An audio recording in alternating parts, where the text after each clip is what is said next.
Friends, మీకు ఈ video నచ్చితే లైక్ చేయండి, సబ్స్క్రైబ్ చేయండి. బర్త్డే కావడంతో ఇంట్లో ఉన్న వాళ్ళు అవని దగ్గరికి వచ్చి మా నగలు మాకు కావాలి, వేసుకోవాలి కదా, ఫంక్షన్ ఉంది అని చెప్పేసి అంటూ ఉంటారు. ఆ మాటలు వినగానే అక్కడున్న పార్వతి వచ్చి ఏంటి పనులు ఏం చేస్తున్నావు, ప్లీజ్ నువ్వు తీసుకొని ఆ నగలేమో తెచ్చి వీళ్ళందరికీ ఇవ్వు అని చెప్పేసి అంటూ ఉంటుంది.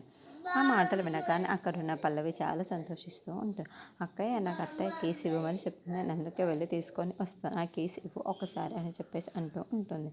ఇంతలో అక్కడ ఉన్న అవని పల్లవికి కీస్ ఇస్తూ ఉంటుంది. పల్లవి చాలా సంతోషంగా ఆ కీస్ని తీసుకొని వెళ్ళి లాకర్ ఉన్న నగలందరినీ వాళ్ళకి ఇస్తూ ఉంటుంది. అది చూడగానే అక్కడున్న పల్లవి మాత్రం చాలా సంతోషంగా ఇదిగోండి ఎవరి వాళ్ళు తీసుకోండి అని చెప్పేసి ఇస్తూ ఉంటుంది. ఇంతలో అక్కడున్న పల్లవి, ఇదిగో అక్క అయిపోయింది కదా, ఈ కీస్ నీ దగ్గరే ఉండాలి కదా, మరి ఈ కీస్ నువ్వే తీసుకో అని చెప్పేసి అవనికి ఇస్తూ ఉంటుంది. ఆ మాటలు వినగానే అక్కడున్న పార్వతి మాత్రం ప్రతిసారి అందరిని అడుగుతామా ఏంటి అని చెప్పేసి అంటూ ఉంటుంది. ఇంతలో అది వినగానే అక్కడున్న పల్లవికి ఏమి అర్థం కాక ఏం మాట్లాడుతున్నారు అత్తయ్య అని చెప్పేసి అడుగుతుంది. అది వినగానే అక్కడున్న వాళ్ళ బామ్మగారు ఒసే పిచ్చిదానని మట్టి బుర్రక అర్థం కాదులే, అవనికి ఎవరితో ఇవ్వకుండా నువ్వే ఉంచుకో అని చెప్తుంది మీ అత్తయ్య.